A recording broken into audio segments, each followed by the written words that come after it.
আল্লাহ রাব্বুল আলামিন বলেন, কুল্লু নাফস, প্রত্যেক ব্যক্তি, প্রত্যেক সত্তা, প্রত্যেক মানুষ, একেবারে আদি পিতা বাবা হযরত আদম আলাইহিস সালাতু ওয়াস সালামের জামানা থেকে শুরু করে এ পর্যন্ত যত মানুষ এই পৃথিবী ছেড়ে চলে গেছেন, ইহকাল ত্যাগ করেছেন, এ পর্যন্ত যত মানুষ দুনিয়া ছেড়ে চলে গেছেন, আমরা যারা বর্তমানে একদল লোক বসবাস করতে আছি, ভবিষ্যতে আবার একদল লোক আসবে।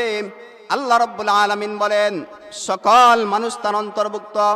আল্লাহ বলেন কুল্লু নাফস, প্রত্যেক ব্যক্তি, প্রত্যেক সত্তা, প্রত্যেক মানুষ মা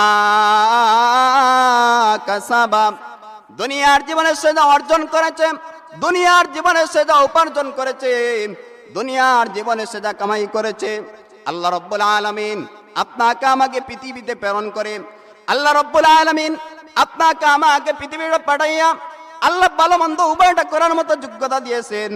বান্দা তুমি চাইলে ঈমান আর নেক আমল অর্জন করে, ভালো জিনিস অর্জন করে জান্নাতে তুমি তোমার বাড়ি বানাতে পারো। চাইলে ঈমান আর নেক আমল অর্জন করে তুমি তোমার আসল ঠিকানা জান্নাতের ভিতরে করতে পারো। আল্লাহ রাব্বুল আলামিন এই ক্ষমতাও দিয়েছেন। বান্দা তুমি চাইলে অন্যায় কাজ করতে পারো, বান্দা তুমি চাইলে গুনাহ করতে পারো, বান্দা তুমি চাইলে বদআমল করতে পারো। কিন্তু আল্লাহ রাব্বুল আলামিন বলেন রাকিনা,